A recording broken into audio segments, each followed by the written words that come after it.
Before we get started on the readiness, because I'm to talk about readiness across the Air Force enterprise, I would just like to give you guys a little historical perspective. So think about where you were in March of 1999. And I suspect there's somebody, at least I know, in the front portion of the auditorium here. In 1999, the US and its NATO allies went to and engaged in a military campaign in Kosovo. And so, if you were part of Operation Allied Force, I'm going to take a page out of General Trevino's because it's after lunch and you guys need to move. Those folks who were in some way, shape, or form involved with Operation Allied Force, please stand. All right, we've got 1, we've got 2. All right, we've got 3 and 4, 5. Okay, well, we have more people who only have 1 year of experience in the room than this one, but that's okay. That's all right. What we were able to do in Operation Allied Force was prevent a humanitarian catastrophe, and we did it with solely air power. And don't take my word for it. Take the after-action report that was given to Congress that basically said that of a scope and a size, Allied Force was touted as the only campaign, only war to be won by solely air power. And that's because of you guys, okay? That's because of us. But that being said, if you look back to the middle and late 90s, our readiness was not where it should be. And you may think, oh, it was fine. It really wasn't. You had peace had broken out. You had the Berlin Wall that had come down. You had the peace dividend. And the peace dividend was paid in terms of a drawdown of personnel and the fact that we weren't going to necessarily need weapons and personnel because we had won the Cold War. However, the senior leadership of the Air Force and DoD recognized that no, readiness was not where it should be. It wasn't the same as the hollowed force, and nobody said it was. But it wasn't where we wanted it to be, and so we also had issues with recruiting and retaining. So they did a couple of different things on a couple of different fronts. First, they worked on the recruiting piece, and they did morale initiatives for the Quality Air Force. So they did single room dorms, which paid big dividends. They also privatized housing, which I know is a bad little, 4-letter word right now, but at the time, it was a smart move. And on the flip side, on the weapon system side, they also had some really cool weapon system innovations coming this way. That included the joint attack. I'm going to screw up JDAM because it's not part of my nomenclature, but they did put JDAMs so that you had precision bombing night and day. So you heard the doctor talk about how the Air Force with the Western airmail had a lot of problems because they couldn't fly at night and they couldn't fly in bad weather. We solved that problem with the JDAM. We also used, at that time, the Predator came into the inventory, and that provided the ISR for our forces. So AFMC was heavily involved in those initiatives on the weapon system side. So you can see that even though our readiness was not where it was, we were able to build that up on both the personnel side as well as the weapon system side. So where we are today for readiness, I'll tell you right now, is not where we want to be, and it's not where we need to be. Okay, we have a ways to go, but don't lose faith and don't lose heart, because we've been there before and we can come back, and we will come back, and we will be stronger, and we will be more ready, and we will be more lethal. So readiness is job 1. Next chart, please. That's what we're going to talk about. That's what I'm going to talk about. Maybe. Okay. Am I supposed to do this, Randy? Okay. Technology. Oh, there we go. Oh, hey, you see, this is the same thing that happens. Just start pressing buttons, and they say, don't touch things. Okay. Okay, so Air Force readiness. So why is readiness job 1? Is it because Heidi Bullock says it's job 1? No, it's not. It's job 1 because Secretary Wilson, your Secretary of the United States Air Force, testified before Congress in 2017 that it was job 1. And she stated to the House, to the Senate Armed Services Committee that we are at our lowest rate for full spectrum readiness in our history. And so what does full spectrum readiness mean? So it means a couple of different things. There's a couple of different components. So full spectrum readiness includes the seamless conduct of nuclear deterrence operations, so think ICBMs, think B-52s, think nukes, continued support of counterterrorism operations, and readiness for a potential conflict with a near-peer competitor, think China and think Russia. So, and it wasn't just Secretary Wilson. Major General Scott West, when he briefed the House Armed Services Committee Subcommittee on Readiness, informed Congress that while we were able to meet the nuclear deterrence piece and the counterterrorism piece, we were not where we needed to be for the near-peer competitor, and that would require a significant amount of training because readiness was out of balance. And these are your three takeaways, because the Air Force is small, the Air Force is old, and the Air Force is heavily tasked, particularly in airlift and ISR assets. So you couple, not only are we small, not only are we heavily tasked, and not only are we old, couple that with where we've been with the budget for the last several years and sequestration. And what that has caused the Air Force to do is make strategic trade-offs in order to meet the budget needs, the budget that we have been given. The budget that we have been given is not the budget that we need, but we've got to work with it. So you've had uncertainty with the budget over the 5 years of sequestration. It's had detrimental effects on the Air Force. And even though this year we actually had a budget passed, a full budget, it's been the only time in I think probably 10 or longer years that we haven't had a CR. So who in here hasn't operated under a CR? Anybody? Continuing resolution? So you all know how terribly efficient we are when we have CRs, right? Because we get 1/12 of our dollars, we're not able to do new starts, we have to incrementally fund everything up the wazoo. Yeah, it's a very efficient way to run an organization, and it helps with strategic planning. I'm being facetious here, folks, in case you don't know me. And Renee Richardson absolutely knows me. So we're also smaller than we need to be. So the Secretary and the Chief of Staff have told Congress and told us that the Air Force that we need is 386 operational squadrons. Today, we have 312.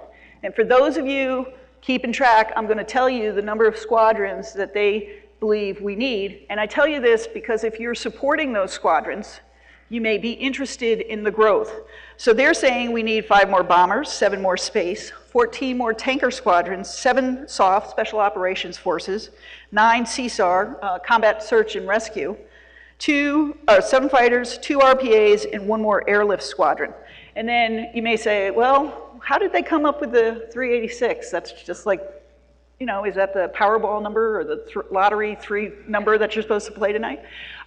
So General Goldfein at the Brookings Institute in February, just a couple of months ago, said that they had run over 1,000 iterations in wargaming, and that's the number they needed, the 25%, because it's the right force mix that they need based on those wargaming iterations. So it's not just a number that they pulled out of the air, rather it's based in the wargaming results. So I talked about why we want to grow. We're too small. Let's talk about how old we are, how old our aircraft are.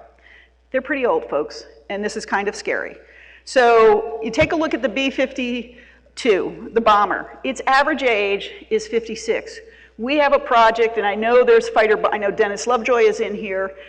We have an initiative where we're going to re-engine the B-52 bomber to keep it flying. It's 56 years old, folks. It's older than I am, okay? Not good.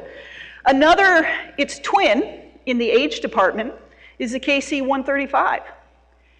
The KC-135 is responsible for 87% of our tanker support. Think about that, folks. 87%. Do we have the KC-46 coming online? Absolutely. But right now, who's the workhorse? It's the KC-135. We have PCO from the F-15 SPO in here, and she can tell you just as easily as I can that the average age of an F-15C is 34 years. But more problematic than that is it only has 8% of its useful service life left. 8%, folks. You might say, well, that's not that big a deal. Well, consider this factoid. It's also responsible for 44% of our air superiority platforms. So that is a big deal, all right? Now, a certain number of F-15 airframes will get what's known as a service life extension, and that's great because it extends the platform and the aircraft. The problem is you got avionics in the F-15. And avionics are the computers, and they need to be modernized, and that is expensive, all right? So you might be able to extend the service life of the aircraft, but if you don't work on the avionics, not really that good of a deal. F-16s, you say, no problem, we've got F-16s, right? Yeah, we have F-16s. They're 27, they're youngsters, you know? They're 27 years old on average, and they've only used up 82% of their service life. Woohoo! We have 18% of service life left. However, the good news is that they're going to do SLEP for over 300 of the F-16 aircraft, and that will keep them flying until 2050. So again, good, but not where we need to be. So you may say, well, what about the other platforms? ISR and aircraft lift, you know, think about cargo, think about C-130s, think about C-5s, C-17s, all right? They face similar problems in specific areas. The majority of the ISR platforms are unmanned aerial vehicles, and in 2018, just last year, the numbers fell from 371 to 220 with the retirement of the MQ-1 Predator system. We have the Global Hawk. It's a great platform. The challenge with the Global Hawk is because of gross weight restrictions, you're not able to put all the sensors on the platform that you need to. And again, think about ISR. It's not the fact that it's loitering around in the sky. If it doesn't have a sensor on it, it really doesn't do us a whole heck of a lot of good. So we've got to be able to find platforms that can integrate the sensors. We also have the U-2, which is now 35 years old and performs an ISR requirement. It has no scheduled retirement date at this time, but the folks that take care of the U-2 will tell you that it is an aging aircraft that needs support, and our friends at Robbins support the U-2. Hello, Michelle. Anyway, Dr. Roper talked about J-stars and rivet joint. Those were both built on Boeing 707 platforms. The last one came into the inventory in 1979. Now, Dr. Roper talked about how the new J-stars is going to be known as the Advanced Battle Management System, which is envisioned as an all-encompassing approach. So it's going to be multi-domain, and it's going to contain both airborne and ground battle management, command and control. And it's designed to support joint and coalition partners in the high-end fight of tomorrow. And certainly not, but okay, we'll do this again. Certainly not last but least is the F-35, the Joint Strike Fighter. Now, the Joint Strike Fighter has had several challenges. IOC slipped, initial operation capability, slipped from 2013 to 2016 because of the challenges that Lockheed was facing. And it is now moving toward FOC. It's very much a system of systems platform that relies heavily on software. And today, as F-35s are rolling off the production line, they're incorporating new modifications in the production line as they roll the platform off. But I will tell you, I was just out at Nellis a couple of weeks ago and received a briefing at the Warfare Center there. And the fighter pilots love the F-35. It is absolutely positively kicking butt in the red flag exercises and other exercises. So we're getting there. We're getting there with the F-35. But that is why we need to make readiness job one, because we're too small, we're too old, and we're too heavily tasked. And the national strategy recognizes this. And so again, that's why Secretary Wilson said readiness needs to be job one. So how are we, as a contracting community, what are you guys all doing for our part to posture our organizations to be ready to win any fight at any time? And so I would tell you that that is, queuing up the slide, the flux capacitor. Woohoo! All right, we even have a video to go with this for those who are young and have never heard of Back to the Future. First, you turn the time circuits on.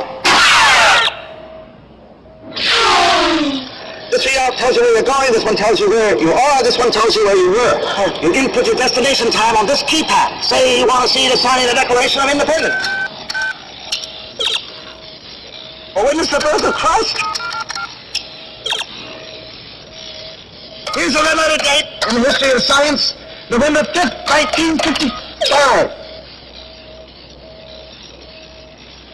Yes, of course, November 5th, 1955. Why, I don't get what happened. That was the day I invented time travel. I remember it vividly. I was standing on the edge of my toilet, hanging a clock, the porcelain was wet, I slipped, hit my head on the edge of the sink, and when I came to, I had a revelation. A vision. A picture in my head. A picture of this. This is what makes time travel possible. Okay, so what makes readiness possible? The flux capacitor. Who is the flux capacitor? The flux capacitor are you. You are the flux capacitor. You will make readiness happen. Not some machine, not anything else. You will make change and readiness happen today. So you guys are the key to readiness. In the readiness framework, following, I don't know why I got to follow 3 HPDs. They're like really smart. I'm not, but that's okay. The readiness framework, the folks who do studies, that would be like Colonel Landau and Major Murr, and where's Fink, even though he has no voice. You know, these are the smart folks. And when the smart folks look at the business attributes and the behavior and priorities that leading companies possess, it reveals 4 traits. And I am benchmarking the Air Force contracting against the leaders in business. And those 4 traits will ensure that a business is ready. So how are we going to be ready? This is our readiness framework. So the first trait, and you've heard this already, Dr. Roper talked about it, Colonel Landau talked about it, it's culture. It's culture and management. And this is the climate that you set for your organization. This is the climate that General Holt has set for all of us when it comes to change. And change is allowing for innovation. Change is allowing for optimization. And it's able to identify and quickly act on ideas, opportunities, and challenges. In years past, we would probably not have picked contracting as the leading change agent in acquisition. Maybe. I doubt it, though. You know, we have the reputation of being slow, risk adverse, and so forth. But we are changing, and we are changing because of General Holt and the leadership that he's providing, as well as everyone up and down the chain. We've heard about it so far today. Continue to press that. And within the contracting field, we've got in the flight plan that is getting ready to roll out. You've heard about this from, again, Colonel Landau. You've seen it in the hallways here in the window. Line of effort number 1, mission-focused business leaders. That's what you guys are. I don't care if you're an airman. I don't care if you're a copper cap. I don't care if you're an SES. You are a mission-focused business leader across the board. Lieutenant, same thing. You guys are leaders. Line of effort number 2, being led by champion here, but I don't do any of the heavy lifting. It's my team. Tools, not rules. We're going to reimagine Air Force contracting online presence. We're going to reduce the instructions and the mandatory procedures. You've got owning the high ground, led by Mr. Baumann, where you optimize the acquisition excellence. And then again, you heard General Trevino this morning talking about expeditionary contracting as a joint force capability. But that's not the only place that we're making change. General Holt has already delegated, and you heard Dr. Roper, delegate to the lowest level, right? That's what he said this morning, empower your folks. That's what General Holt has done. He has lowered the clearance level to $1 billion to the SCOs, the senior contracting officials. And again, listening to Dr. Roper, what are you doing with that? Are you then redelegating that down? So again, that's another area where we're changing, where General Holt is changing. We've been able to stand up offices. I know Dr. Roper, maybe reorganizations are not us, but they're at times our needs. So we have, I know Bill Surrey is here, we stood up the Space Rapid Capabilities Office out at Kirtland last year. We also stood up the Rapid Sustainment Office at Lifecycle Management Center, again, fostering that development into the sustainment arena. Bottom line is the initiatives, among others, are designed to enhance our workforce's ability to execute our mission quickly and correctly, and ultimately develop that culture where it's just baked in and it's normal business, normal practice. Additionally, we have the great rich tradition of thinking outside the box. Again, Hap Arnold, thinking outside the box. So I'm just going to highlight 4 of these out-of-the-box initiatives that have occurred recently. The most recent one is the Vice Chief of Staff Challenge, which you hopefully have heard about, but you may not have. And this is a relatively new program, and it's designed to solicit innovative ideas to solve Air Force level problems. And this is a priority that the Vice Chief has picked for the Air Force. So this is not ground up, this is the Vice Chief identifying a problem. And the first VCC was focused on improving multi-domain operations to allow warfighters to see their operating environment more clearly and succinctly. The second one, and I suspect a lot of folks have heard about this one, is AFWWRKS. And that's connecting innovators and accelerating results. AFWWRKS was created in 2017. They've got an office out in Las Vegas. They are standing up. The AFPC guys are trying to fight folks for it down in Austin, Texas. So again, you've got folks who are connecting academia and small businesses and innovators with Air Force needs, trying to solve Air Force problems. I suspect a lot of you have heard about the Spark Tank Challenge, and this was a platform for airmen to showcase their innovative ideas to the Air Force leaders. There were over 320 Spark Tank ideas. 6 were briefed to the Chief of Staff and the Secretary, and for good measure, they had Mark Cuban and George Steinbrenner IV on the panel to just understand and see their ideas. So that was pretty cool, and that was just in late February at the AFA convention. So it's not just new and innovative things that we are looking to change. We're also looking to change in our policy and processes. And we've talked a little bit about policy and processes. But the question is not whether or not they're in place, nor is it how are they formalized. Rather, it matters that they are designed to be adaptable and to support flexible execution. And this includes mechanisms and capability to handle new and exceptional requirements effectively, which means you need to be agile. So you may say, well, what are we doing in the policy arena? Well, for starters, the Secretary of the Air Force, one of her first initiatives when she came into office was do a complete review of the AFIs, the Air Force instructions, and say, hey, if it doesn't empower them, they have to vote to get on the island.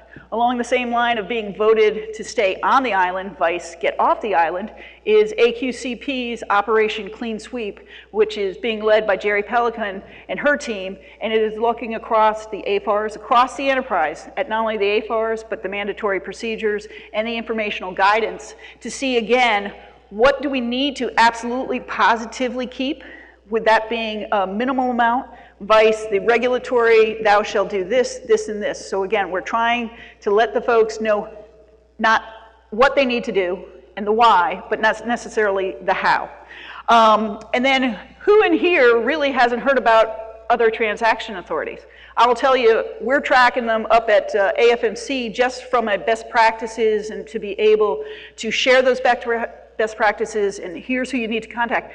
OTAs are not only the purview of Air Force Research Laboratory, they're being done out at SMC, they're being done on the system side, they're being done on the logistics side, okay? I think they're even being done on the test side, guys. So operational, absolutely being done. So across the spectrum of Air Force contracting, other transaction authorities are being utilized effectively and smartly, and I would encourage you to do the same. But the bottom line is that our policies and processes are changing at a rapid rate right now. Again, to General Trevino's and Colonel Landau's point, we're changing a lot and we're changing quickly. And the big key is, again, I love Colonel Landau, keep up. We gotta keep up, guys. We gotta keep up.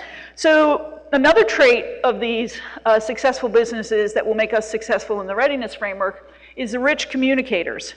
And this is the ability, this is the ability of an organization to communicate both vertically, horizontally, to all types of different audiences, because you saw the mix here of the super duper experienced folks and the new folks that have just come in that only have a year's experience.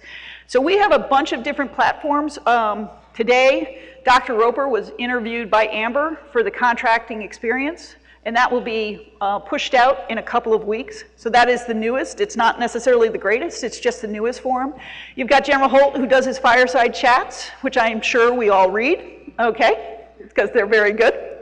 But we also have the AFMC monthly bulletin, where most people go directly to the fiscal law flash, because it's really good to hone your skills on the fiscal law side of the house. We've got the AFMC policy bulletin. And then finally, but certainly not least, is those of you that contribute to the Air Force Contracting unofficial Facebook page. I will just tell you that while some of us may not comment on the Facebook page, we absolutely do read it, and we take those inputs seriously. And so I appreciate that feedback, even though you may not get, a thumbs up from Heidi Bullock. That doesn't mean I'm not reading it. I try to minimize my social media footprint, but anyhow. So trait number 3 is enabling solutions, and these are business applications and productivity tools in place to enable a productive workforce and an efficient, effective, flexible execution. So how are we going to do this? All right, so I hope nobody has a roll from lunch and is not going to throw it at me. But the first way we're going to do this is Con IT, Justin, okay? So yeah, yes, I know, you can snicker, I got it, but here's our problem statement. Oops, sorry, Allie, your point, don't touch yourself, okay?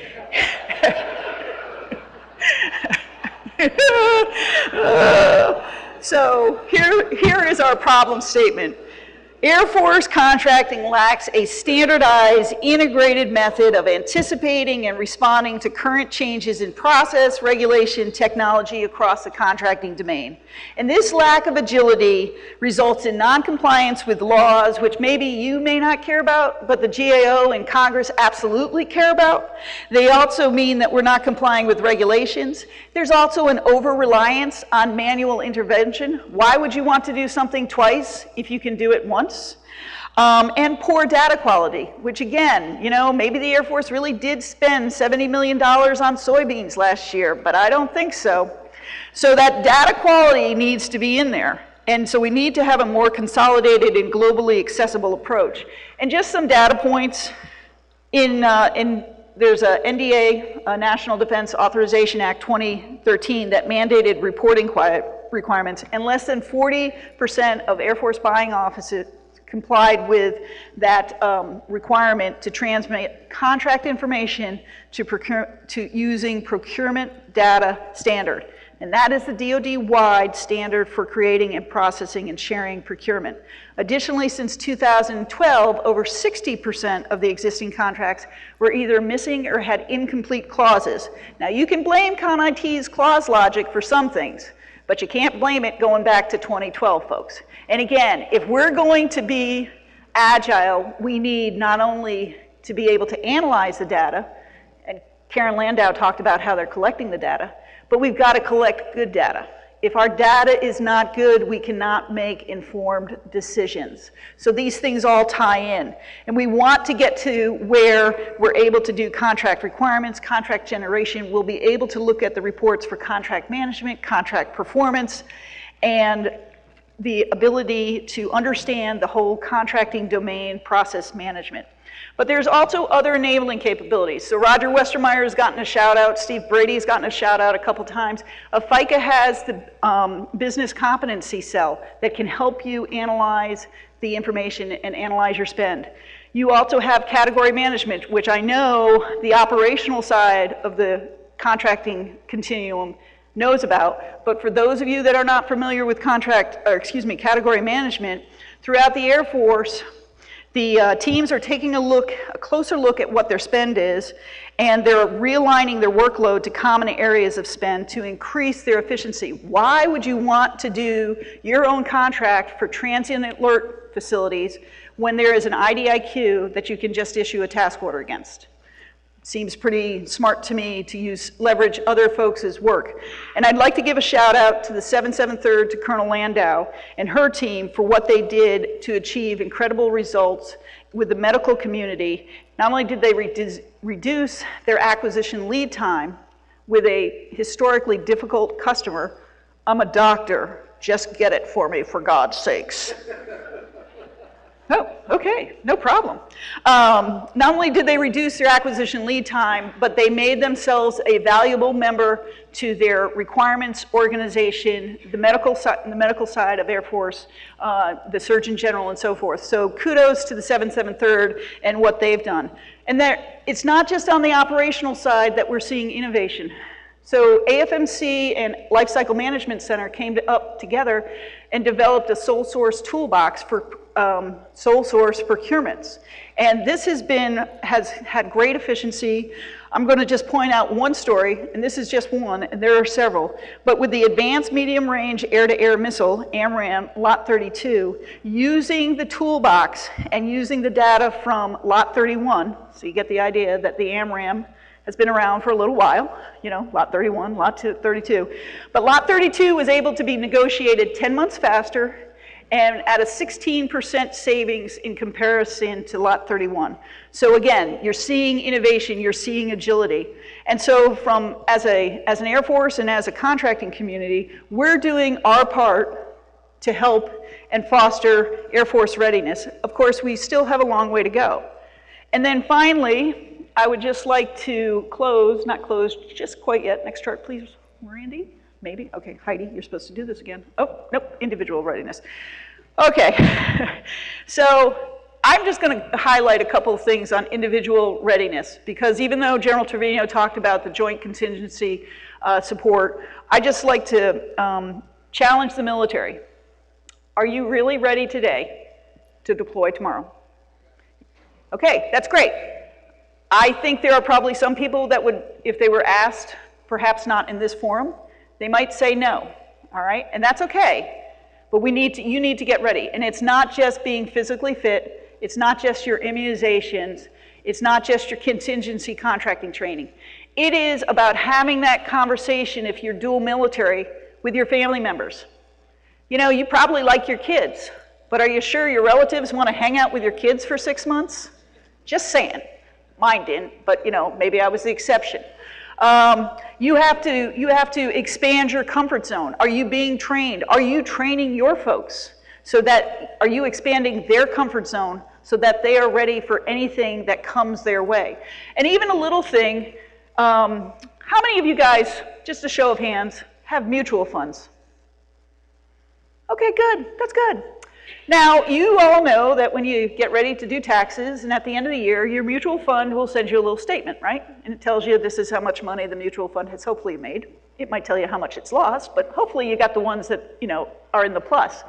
Well, this year, my husband reminded me that I had 12 statements, financial statements, that were in my maiden name, and that my mother was the beneficiary for. Now, that probably wouldn't have been a problem if I just got married like 6 weeks ago. I've been married for 22 years.